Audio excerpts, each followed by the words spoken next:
Lose yourself in a good book. The Board Gosh Energy Book Club. Now, the Board Gosh Energy Irish Book Awards is back with its ninth year of celebrating the very best and brightest in writing.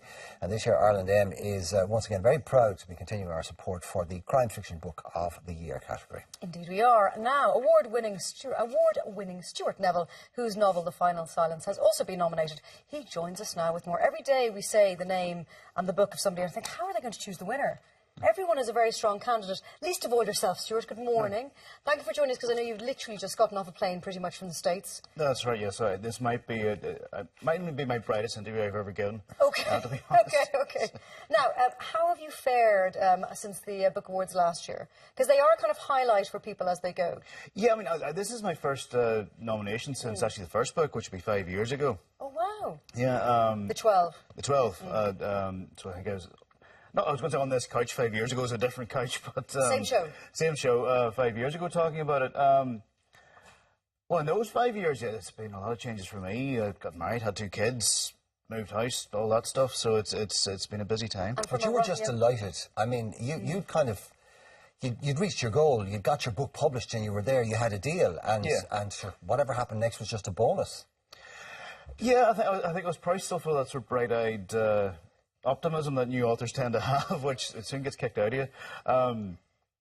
Yeah, so it's things have built pretty steadily since then. It was quite an entree, though, because people adored that book. It was much feted and much lauded, so all of a sudden you were a serious name in the world of crime writing. Is it hard to then do the next one, because you're like, all right, okay? Well, it was. I mean, that book, The 12, I wrote that in 10 weeks, the first draft. 10 weeks, yeah. Stuart. That's incredible. Which was real kind of... written kind of in a fury, and then I sold it, and then I had a contract to write a second book.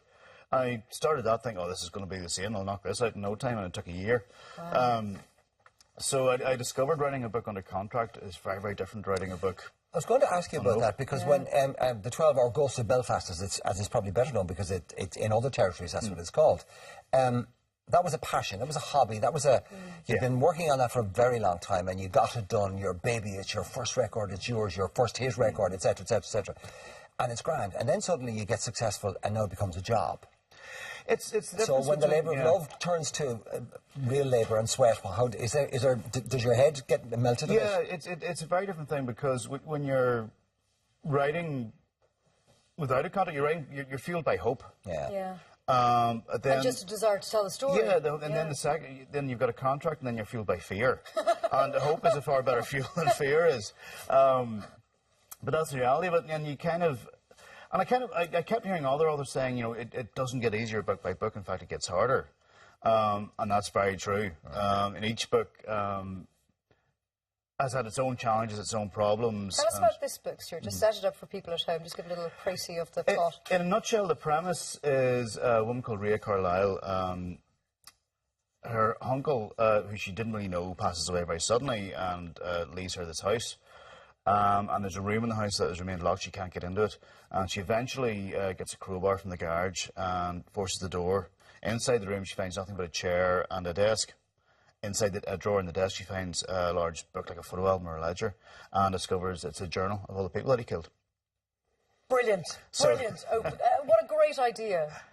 Was that one sitting around for a long time, or? Well, you know, that actually was one of those just real kind of instantaneous ideas that I immediately ran with. And I'd actually been struggling, because I'd been writing a book that actually kind of fell apart on me. And I had to sort of set aside at that time, and I struggled for the guts of a year trying to figure out what I was writing next, and to the point where I was starting to get really worried and panic, and at a contract and a deadline that had sailed past, unfortunately, at that stage. But what happened is my aunt passed away suddenly. And we did what families do. We went to clear her house out, and as we were clearing her house, I started feeling kind of creepy about it, like there was a feeling of intrusion, because as innocent as most of our lives are, none of the three of us sitting here would like somebody to go to our house right now. Everyone has skeletons and start in the looking through our stuff, yeah. you know. And the more I thought about that, the more it bothered me. But it was one morning I was sitting at breakfast with my wife, and it just occurred to me, what if somebody was cleaning out a relative's house and found something really, truly awful? Just that moment, bang, in my head, I just ran straight upstairs to my office and started typing. That doesn't happen often. We get an idea. I went straight up to my office and cleared out a few drawers. After I cleared out the drawers, I started typing it. But it's not often you get an idea that actually... That's a gem of an idea, though. That's a special one. It is. Thank you. Now, you have... it's funny, Jack Lennon...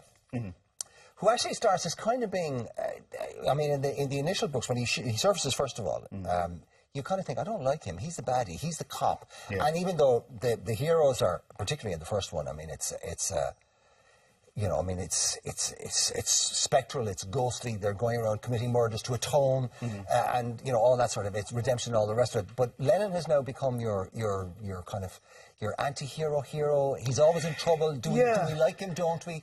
What is he? Lennon is not the White Knight. No. I'll put it like that. He, in the tradition of detective fiction, he's a very troubled character. And he's not, he kind of does good in spite of himself. Yeah. He never sets out to be heroic in any way, and he does his best to avoid it if he possibly can, but circumstances tend to thrust this upon him. Maybe that's the very humanity of that which strikes it. You know, we'd all like to think we do the right thing, but only if we absolutely have to. Yeah, and he's very much in that vein. And in a sense, he's kind of the traditional lone wolf cop figure. But I should say this book, The Final Sounds, mightn't be his final outing, but it's very close to it. He's kind of... do you think that not many more legs, he needs to take a rest for a while? Well, what's happening, there's a new character introduced in The Final Silence, DCI Serena Flanagan, who winds up investigating Lennon for murder. A lady cop, indeed. I like it. And she has her own personal problems, health issues and so on, but she winds up investigating Lennon for murder in The Final Silence. And you can see lots of potential with her, can you? Well, I've already turned in a new book to my publisher, which is with her as the lead character. Okay. Wow. And I kind of felt I've never regarded my series as one character, again and again, and same with Lee Child as with Jack Reacher or John Connolly as with Parker. It's the setting is a constant and different characters moving through it. Okay, well look, Stuart, we wish you all the very best. Thank you for coming in. I know it was we appreciate it. Straight off the plane in here. And good luck. I'll see you at the Book Awards next week. Indeed. The Final Silence by Stuart Neville, available in all good bookstores now. I want to read it now. This month's book club choice is The Woman Who Stole My Life by Marion Keyes. If you would like to enter a review, simply send it to us by Friday, November the 21st. You can email them to irelandam@tv3.ie. You can also post your entry to Bookclub Energy Book Club, TV3 Westgate Business Park, Ballymount, Dublin 24. Lose yourself in a good book. The Bookclub Energy Book Club.